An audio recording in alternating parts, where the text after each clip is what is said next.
I'm getting kind of thirsty. You want a Pepsi? Yeah. Alright, I'll be right back.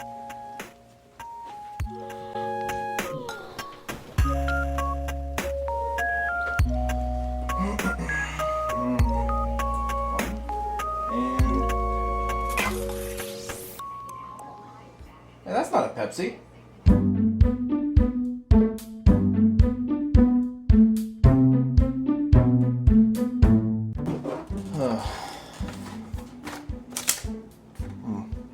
Honey? Yeah. When did we start putting my blasters in the fridge? When your closet ran out of room. Yeah, that checks out. Well, gotta open it now, don't I?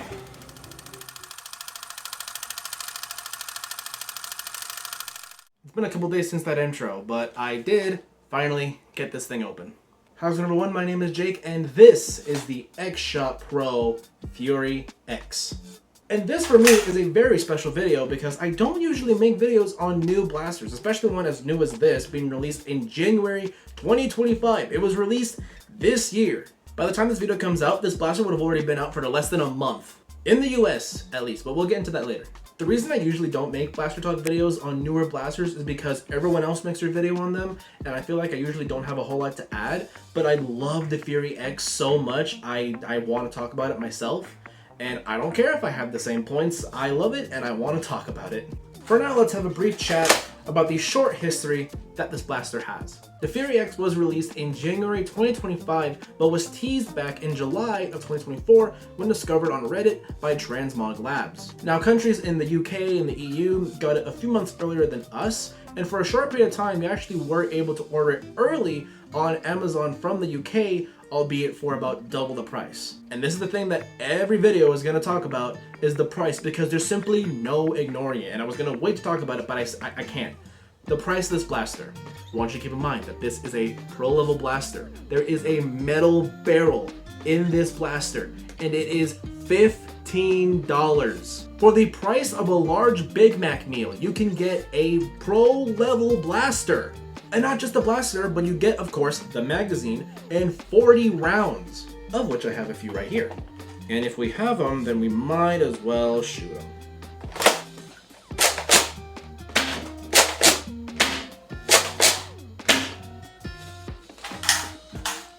This thing is so cool. Honestly, for the price of darts and magazines these days, you're basically getting the blaster for free. The only blaster that comes close to this type of value is the Dart Zone Solo, which, depending on where you get it, can be more expensive than the Fury. And that's just a pro level jolt. This is a whole mag-fed blaster, capable of 140 FPS. Now, this is not the first entry of pro blasters for X-Shot. They did, of course, make the Long Shot, which also came out at a great deal for $30. Yeah, I still have this. I don't know what to do with it. But I'm gonna get rid of it somehow, some way. But since I have this out, I might as well mention this. There actually are currently 3 versions of the Long Shot available. There is, of course, the red one. There is the anime skin as well at Walmart. And at Target, there is a blue version that matches up to the Fury. A couple things about this magazine. One, in most of the reviews I saw, they weren't able to gravity drop the magazine, but mine gravity drops just fine. So I don't know if theirs may just be a little too tight on the tolerances, but mine works just fine. It'll gravity drop every other mag I own as well. Example number 1 with a straight talon. Example number 2 with a curved 18 round talon. And example number 3 with one of these gray Dart Zone magazines. But as Gims showed in his video, which I will actually have linked along with some others down below, it will not take Dragon Claw magazines. The curve is simply too harsh, though I believe with some modifications you probably could make this work. But this also means that boo-hoo, James can't get this now because he only owns Dragon Claw mags, as if he needs another high-powered Springer to pelt me in the face with. I also am not able to figure out if this magazine is meant to hold 15 or 20 rounds, but I've done both. It works just fine with both, so I guess fill it as much as you want. I imagine filling it up to 20 probably will weaken the spring a little faster though, because it did feel kind of tight, but it does work. I also should mention that this blaster does feature a dog bone pusher, Vanguard pusher. For simplicity, I call it a skinny pusher, which just means that you don't have to have the prime in the back position to take the mag out. You can have it fully forward, fully cocked and ready, and just take it out as you normally would. And if we can just talk about this seal. Oh, that is wonderful. And as you've already seen a couple times now, this blaster is top slide prime and does feature slam fire. And now we get to Feature Jake with a demonstration on Slamfire. If you don't know what Slamfire is, it's very simple. It's a feature that we've seen on many blasters, many pro blasters as well, and it is when you hold down the trigger on your blaster, you take the prime it back as you normally would, and when you bring this forward, it will fire a dart. So I've got the included magazine here loaded up with, I think this is 5 or 6 rounds. And then if you want to actually dunk on someone from 10 feet, this is about what it would look like.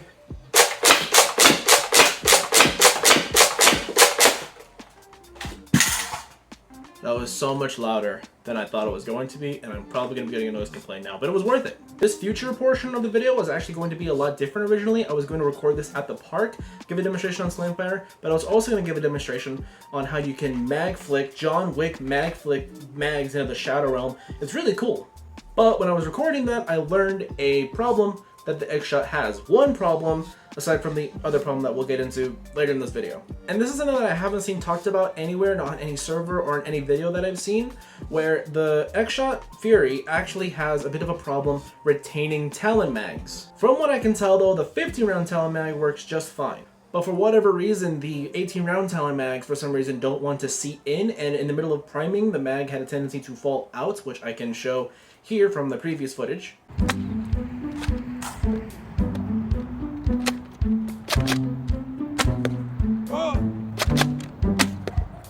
And it happened again. You're making me look like a fool. Ah! I think it's loaded though. Yep.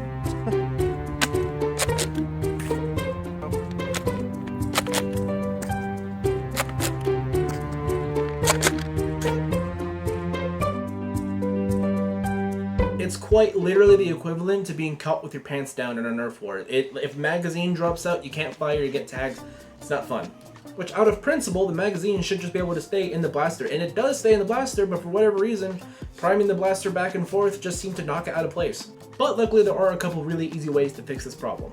Number one is with a 3D printed part that I will hopefully have linked down in the description. But if you don't have access to a 3D printer, then there is also a very simple way of fixing this, which is to remove the spring and the katana catch in general and double it up with the Talon catch, making it stronger, and it will retain the mag a lot better. This was a very easy fix that was recommended to me by Axel Sorax in the FNC Discord server. And to further explain the fix to this issue, the Fury X actually has 2 magazine catches, one for katana and one for Talon. And because most of us in the hobby use Talon magazines, a lot of people don't use katanas anymore, there should be no harm in just removing that entirely and doubling up the spring. But like I said, there is a replacement 3D printed part, and there is a full delete because since you have this one back here, it kind of makes this one, you know, sort of like not necessary, but I like having this here just so I have that option because I like having the option. But now that's enough for me. Let's go back to the past.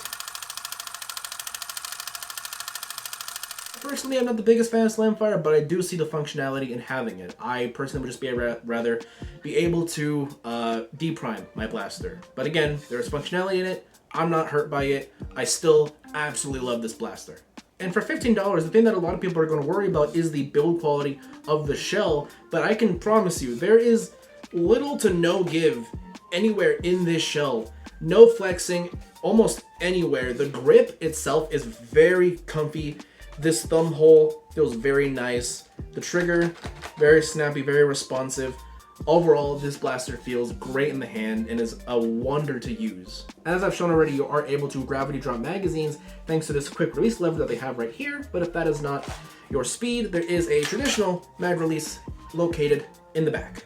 And I want to go on a bit of a rant here because I genuinely just do not understand it. This is a $15 blaster, and I just don't understand how they can make something that is of this quality, of such amazing, of such good quality, but Hasbro can't. How is it that Hasbro can make such fairly affordable Pro Blasters with no quality control? From what I've seen, most of the official Nerf Pro Blasters require modding to get to work well and take almost no consideration for those of us in the hobby. But then ZURU can make something that is even more affordable, that works properly right out of the box with 0 modifications, that is of good quality and seemingly made with care. Now, what exactly do I mean by made with care? Well, for starters, the muzzle here can actually very easily take a worker scar or one of the Dart Zone B-cars or scar muzzles with just friction fit. Just shoving it right in works right out of the box. And I like to believe that was fully done on purpose. Not just that, but the plunger tube was constructed out of a much stronger material. So we're not going to have a cracking plunger tube problem like we had with the long shot. They definitely learned their lesson, and they definitely heard from us because we made a big stink about that. This leads me to believe that the blaster was fully constructed with the hobby in mind. Again, made with care, and it's not just skin deep, it goes inside as well. And while we're talking about the insides, I want to go back to that metal barrel. I genuinely have no idea how they were able to afford to put a metal barrel in this thing. The quality is there. This thing is solid. It comes with a good amount of ammo. It comes with a okay built mag. Maybe they skimped out on the magazine, because this magazine, well, the build quality of the blaster is good. The magazine could be better. And so maybe it was that they skimped out on that, as well as not including a second one. So maybe they were able to cut corners there. But I mean, if you're in the hobby, you're going to be using Talon mags anyway, so this doesn't even matter that much. Now there is one very odd feature about the Fury X, and it's the placement of the Picatinny rail. The Picatinny rail, as you would imagine, probably would be on the front, the part that doesn't move. But for some reason, they decided to put it on the slide, the part that goes back and forth. So if you have a sight up here, that's going to be very hard to, not even zero, but just to use in general if it's rocking around so much. But it does have a use. Similar to what you can do on an XYL Unicorn, you are able to put a grip on the top of here, which means you would have a much more comfortable prime going back and forth. That being said, if I haven't said already, the action, to me at least, is very smooth. I've seen some people make modifications to make it even smoother, but honestly, I'm fine with it just like this. And I don't know if it was present on the long shot, but I love that it's here. The easy swap spring and barrel, there are 2 screws right up here in the front. If you remove those screws, you can very easily pop the muzzle out, and that gives you access to the spring and the barrel, both of which you can pull out, swap a new one in, put the muzzle back over, put the springs back in, and just like that, you can very easily on the fly, maybe even in the field, swap out your barrel and spring.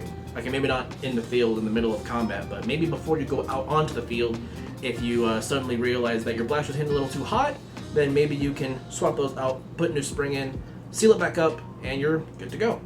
And now this leads me into my favorite part of these Blaster Talk videos, and that is the mod potential. This thing is S-tier mod potential. This thing has so many parts, there are so many things you can do with it. It is honestly kind of crazy. Before the blaster had even maintained national release, there was already tons of support from the community, most of which coming from Xbox Games, who has 8 different parts kits for this thing. He has a barrel collet for longer barrels, there's an end strike attachment point, there's a stock attachment point for buffer tubes and end strike attachment points, there's a T-pull prime mod, and you 100% didn't need to, but there's even a pump action kit. One for stock and one with the barrel collet for those longer barrels. But it's not just Xbox getting on the fun. Lethal Dynamics also has a body kit that turns it into sort of a bolt action style, and there are upgrade parts from AK Blaster Mod, that being of course a spring upgrade and a metal catch plate upgrade for being able to handle those higher spring loads. But just to give the 3D designers in this hobby something to cook with when it comes to this blaster, some suggestions I have is maybe a priming hook so that you can dual wield these and be able to prime them back very easily, similar to how you can do a strong arm or a disruptor. And though this is a bullpup feeding from the back, the whole fire mechanism is behind the trigger, it is sort of a pistol teetering on the edge of PDW-esque sort of blaster. I think that a holster for this would be really cool. And I'm going to echo what Wallcom said, if somebody could design a blaster using the Fury X as a hardware kit, that would be incredible. This is something that's been popular recently, mostly with Domochevsky and his micro reshells, and then Naroda with his Desperado reshell. But now it's time to summarize the blaster, and while it does tick just about every box for me in terms of a great blaster, there is one downside to this that we'll get into in just a second, but I have to say it, overall, the Fury is a must-have, bar none. For $15, it is the most affordable pro blaster on the market. You can nitpick as much as you want, but for that price point, you can very easily fix whatever gripes you have with the blaster, thanks to the support of the hobby, and stay well under $100. I genuinely have no idea how ZURU could have come up with that $15 price point. It's as if they let a game of darts decide how much the blaster costs, but that price is a blessing and a curse. Anyone who is in the hobby and looking for a cheap but serviceable pro blaster can easily pick up one of these and go straight into battle. But it also means that little Tommy, when he goes down the toy aisle and sees this really cool looking Nerf blaster, and his mom sees the price, not knowing how powerful this thing is and how dangerous that it can be in a little boy's hand, yeah, injuries could possibly occur. And that's just the sad truth of it, because I've heard before that there have been times when angry parents will return a pro blaster because they just didn't know that it hit so hard. Now, I would hope that most parents pay attention to the age requirement that's on the box, but it's in the toy aisle and it can be very unsuspecting because most Nerf blasters on the shelves don't hit that hard. And whether they belong in the toy section, that's a conversation for another day. For those of us in the hobby, there's just no way that you can argue against affordability and quality, and the Fury X does have both. I can promise all of you, this is not going to be the last time that you will see the Fury X featured on the Foam Battalion channel. Because not only am I going to mod one for myself, but if I haven't already mentioned it, I'm going to be modding one of these for Bianca because she wants a matching pair to go with a long shot as well. So if you've modded a Fury X yourself, you've gotten your hands on, let me know what you think of it, let me know how you spec yours out in the comments below, and I think that about does it for this video. And if you like this video, make sure to leave it a like. If you want to see more videos like this, hit subscribe, hit the bell notification to be notified for when I make more content, because doing so does encourage me to make more content. All socials and important links will be in the description, and I will see you guys